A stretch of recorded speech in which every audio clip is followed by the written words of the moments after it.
By the end of this video, you're going to know the 5 things about union money that probably cost me $50,000 over 12 years so they don't cost you a dime. And before you guess, no, I didn't gamble it away. I didn't miss work.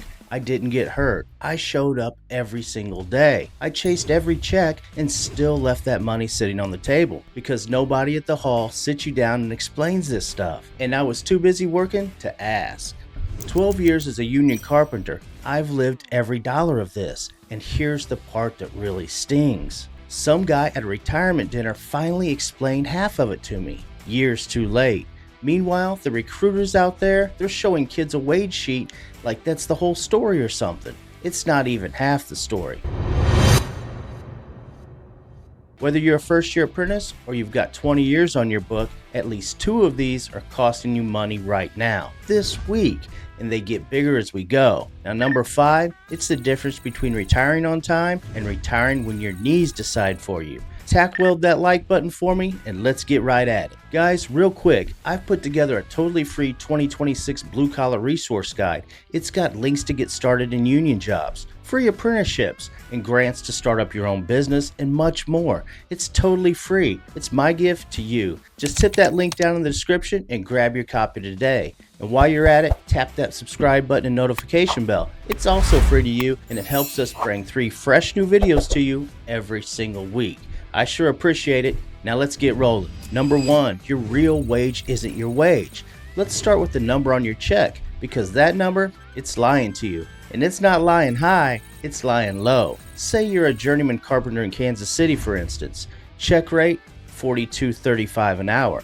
That's the number you tell your buddies at the bar probably. And that's the number you compare when some non-union outfit offers you $48 an hour. And that number is barely half the story. Your real package, what the contractor actually pays for every single hour you're on the job, is closer to $71.80. Here's where the other $29.45 goes. Health and welfare, $98.05 an hour.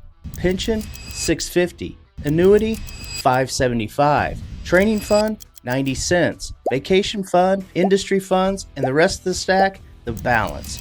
Every hour you swing a hammer, almost $30 moves behind your back.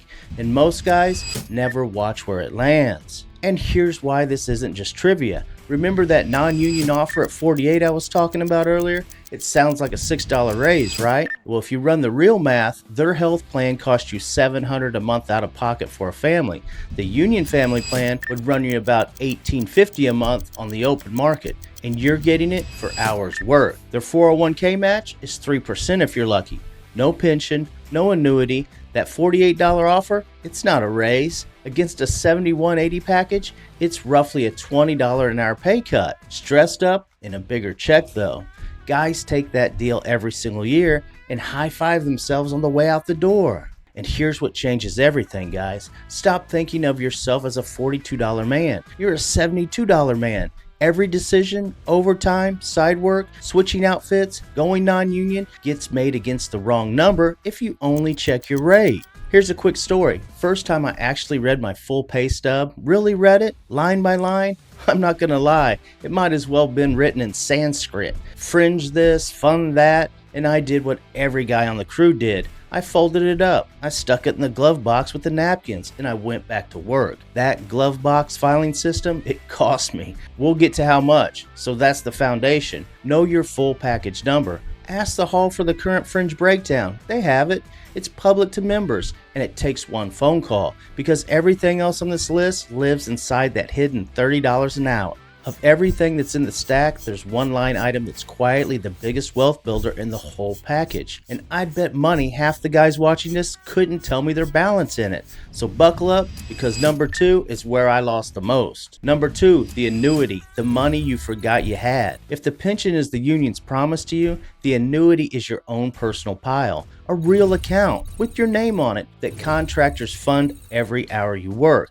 In our Kansas City example, that's $575 an hour. You work 1,800 hours in a year, a $10,350 lands in that account without touching your check, without you lifting a finger. Now here's the part that should make you sit up. That money gets invested, and how it gets invested in most funds is up to you. And since most guys never log in, never pick, or never even look, it sits in the default option. Usually a stable value fund on some cautious target date thing earning 2, maybe 3%. So let me show you what that costs you. Same guy, same hours, 25 years. Annuity money is the default fund at 3%. He ends up around $377,000. Not bad, right? Same money, allocated in a normal diversified growth setup, averaging 70%, about $654,000.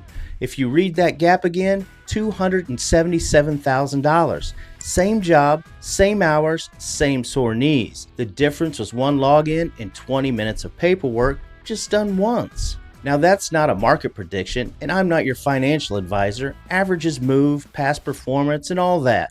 The point isn't which fund. The point is an account with hundreds of thousands of your dollars in it deserves more attention than the glove box. So here's your move, and it's stupid simple. 1. Find your annuity statement. It comes in the mail, and it's on the fund's website. 2. Check your vesting. A lot of annuity funds vest fast, sometimes immediately, sometimes after a year of service, so this may already be 100% your money.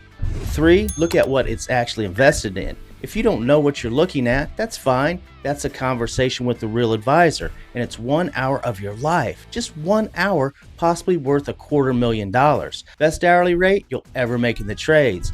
Nothing on that job site pays $277,000 an hour, and when you leave the trade or retire, that annuity doesn't vanish. It can move with you, roll into other retirement accounts, and keep working, which is a whole conversation on its own, and exactly why the guys who understand this piece retire on their own schedule. Alright, so the annuity is your money growing quietly, but here's where it flips. None of it grows if the hours don't come in, and the hours where the union giveth and the out of work list taketh away. Number 3, the hours game. Your rate means nothing. Here's a number war no one talks about. 2 journeymen, same local, same 42.35 rate.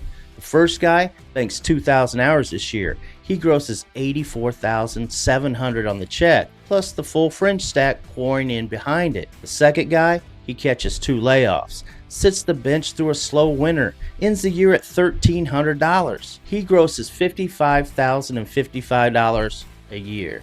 The same rate, $30,000 gap. And here's the knife twist. His pension credits and annuity deposits took the same haircut because everything in that package is per hour work. Your hourly rate is a bragging number. Your annual hours are your income. I learned that one the hard way. So the real skill, the one they don't teach you in the apprenticeship, is staying dispatched. Let me give you the playbook the busy guys run. 1. Stack the tickets that get you called first.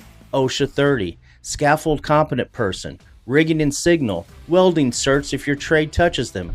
When a contractor calls the hall needing a carpenter who can also run layout or hang doors, the guy with the tickets jumps the list in practice. Whatever the book order says on paper. A $300 cert that keeps you working through February pays for itself 200 times over. 2. Be the guy the foreman asked for by name. Half of staying employed in this business is a phone call that never gets to the union hall. A super telling his PM, "Give me that guy back." That's not politics, that's reputation. So show up and don't be a headache and know your trade. This is boring advice, but it pays like crazy. Number 3, know the traveler math. When your locals slow down and another jurisdiction is booming, travelers can catch 58 an hour scale plus 125 a day per diem on big jobs. Guys clear an extra 25 to 30 grand a year on the road. It costs you motels, miles, and missing your own bed, but it beats 4 months on the bench earning 0. And done right, those hours can still count for you back home, which is exactly where number 4 comes in. Quick breather. Every hall in America has that one guy who mysteriously gets laid off the first week of deer season. Every single year, 12 years running. Rifle season opens, Larry's truck is gone. I'm not saying manage your layoffs around your hobbies, but Larry was also usually first back out in spring because Larry understood the list. Larry knew the game. Be like Larry minus the Vanishing Act. The bottom line for this one, track your hours like you track your paycheck. Because the guys who average 1,900 hours a year and the guys who average 1,400 end up completely different retirements. And that's not just about missing wages, it's about what missing hours do to the quietest, most brutal scorekeeping system in the whole package I'm going over today. That's number 4, and it's the one that can quietly erase years of your working life. Number 4, pension credits, the quiet killer. Your pension doesn't count dollars, it counts credits. And most guys have no idea how the counting works until it's too late to even fix it. A typical setup, and every fund is different, so check your plan document of course, but you need around 1,000 hours in a plan year to bank a full pension credit. Every credit you bank is worth real monthly money for life. Call it roughly $105 a month per credit in our example fund. Bank 30 credits, retire with about $31.50 a month, every month until you die. That's the promise. That's the thing your non-union buddy doesn't have. But here's the aha moment. The system also works in reverse, and nobody explains that part. If you come up short of the hour threshold in a year, that year can count for nothing. You worked 8 months, you paid your dues, and the pension scorecard says 0. Now stack a worst case scenario. You're not vested yet. Vested is commonly after 5 years, and you drift away from covered work for a few years. Too many consecutive break years before you're vested, and some plans could wipe out everything you already occurred. Gone, like you never swung a hammer at all. This is why that 2 years non-union for better money move mid-career is so much more expensive than it looks. It's not just fringe money you're skipping, it can be dead years on the pension clock. 3 lost credits is roughly $315 a month. Every month of your retirement, like 25 years past your last day of work. And that little detour cost you about $94,000 for a $3 an hour bump you spent on a truck payment. And the sneakiest one of all, reciprocity. You travel, you work another local's jurisdiction, contractors pay into their funds. Those hours do not automatically follow you home. You have to file reciprocity paperwork, usually one form, once, to have your money and hours routed back to your home funds. I have known guys who have traveled hard for 2 or 3 years, built half of Texas, and left every one of those pension hours scattered across funds they'll never collect from. Because nobody told them one form existed, just one form. And that's the difference between a fat pension and a paper trail of orphan money. So the move here, once a year, request your pension credit statement. Count your credits like you count your money, because they are your money, just wearing a disguise is all. Verify your hours that get reported. Verify your travel hours when you come home. 15 minutes once a year is all it is, guys. Now look, everything I've shown you so far is about money you earn. The package, the annuity, the hours, the credits. But number 5 is different. Number 5 is the one that decides whether you ever get to stop earning. It's the exact move that put one guy from my old crew on a boat at 58 while the other one's still climbing ladders at 63. And it only takes about an hour a year. That's right after this. You know, one thing I've learned after decades of working around hardworking people, most folks aren't afraid of putting in the work. They'll spend 30 or 40 years building a career, saving for retirement, and trying to do everything the right way. But here's the part a lot of people put off, making sure all of that hard work is actually protected. Because the reality is, most retirement accounts are still heavily tied to the stock market. So when the market takes a hit, your retirement could take one too. Now, I'm not saying you should move everything, that's a personal decision. But a lot of people are at least looking into whether having a portion of the retirement backed by physical gold makes sense. That's why I partnered with Augusta Precious Metals. What I like is they don't press you into anything. They take the time to explain how a gold IRA works. They answer your questions and help you decide whether it's a fit for you in your own situation. If you've been thinking about protecting what you've spent a lifetime building but just haven't looked into it yet, now's probably a good time to get informed. Click the link down in my description or text JV Charles to 35052 to get Augusta's free guide.